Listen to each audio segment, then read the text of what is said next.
Today's front page story about Bruce Rauner and the Walter Payton High School situation with his daughter shows that Mr. Rauner has a perpetual pattern of pay-to-play activity in his professional, personal, and political life.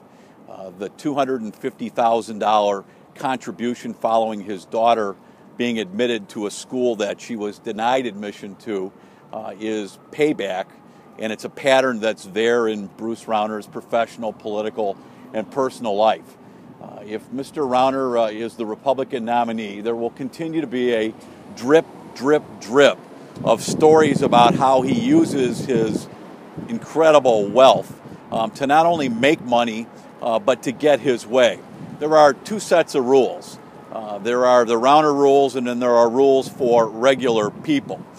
And if Mr. Rauner is the nominee, there will be a drip, drip, drip of stories continually now through the election that will become a river and flood the Republican Party's possibilities of beating Pat Quinn in the fall, and Illinoisans will then be subjected to a continued economic and social downswirl in the state of Illinois.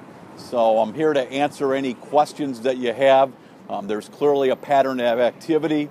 I anticipate that we'll have more of these as the media and others look and examine Mr. Rauner's incredible use of his money, and I'd be happy to answer any questions that you have. One event is an event, a pattern is a pattern. What other examples do you say? What other examples constitute a pattern? There's a pattern that began when Mr. Rauner hired Rahm Emanuel when he came out of the wrought iron gates of the White House.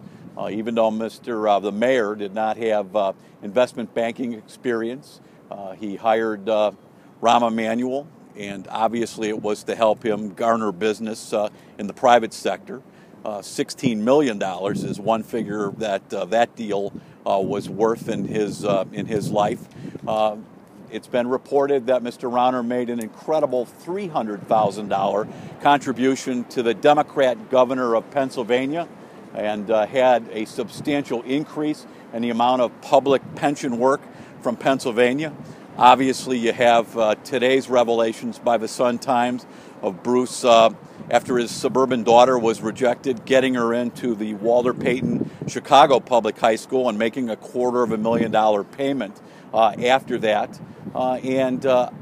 It's obvious, and most know about the fact that he had convicted Blagojevich con man, Stuart Levine, on his payroll, Mr. Rauner's payroll, for $25,000 a month while he was hawking business from the Illinois teacher retirement system. There's just four examples, and there will be more of a constant pattern of pay-to-play activity in Bruce Rauner's personal, professional, and political life.